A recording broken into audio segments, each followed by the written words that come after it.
কারণ আমাদের বাংলাদেশের প্রত্যেকটা মানুষই চায় যে একটি নিরপেক্ষ নির্বাচন হোক। এই নিরপেক্ষ নির্বাচন কিভাবে হবে?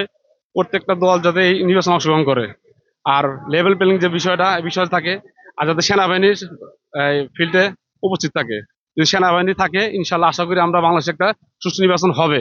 আসলে আগামী নির্বাচনটা আমরা সুষ্ঠু ও নিরপেক্ষভাবে দেখতে চাই, এবং আমি আশা করব আমাদের বর্তমান প্রধান উপদেষ্টা যারা আছে এনারা একটা লেভেল প্লেইং ফিল্ড তৈরি করে আমাদেরকে একটা সুন্দর সুষ্ঠু ভোট উপহার দিবে, এবং আমরা সাধারণ জনগণ যারা আছি তারা আমরা ভোটের মাঠে অবশ্যই পাহারা থাকবো। কেউ যেন দুর্নীতি করতে না পারে, কেউ যেন রাতে ভোট দিয়ে যেতে না পারে, আমরা সেই দিকে সবাই সচেতন দৃষ্টি রাখবো। আমরা দেখেছি যে আমরা ভোট দিতে পারি নাই। ভোট দিতে যাওয়ার আগে শুনেছি যে আমাদের ভোট হয়ে গেছে। তো এইগুলো আর কখনো দেখতে চাই না। আমরা চাই খুবই সুশৃঙ্খল ভাবে ভোটটা হয়ে যাক। আর নিজেরা ভোট কেন্দ্রে যে খুব শৃঙ্খল ভাবে ভোটটা দিতে চাই। প্রশাসন সবসময় ন্যায়ের পক্ষে থাকুক, আর নিজেদের বেস্ট ট্রাই করুক যাতে একটা শৃঙ্খল ভোট মানুষকে দিতে পারে।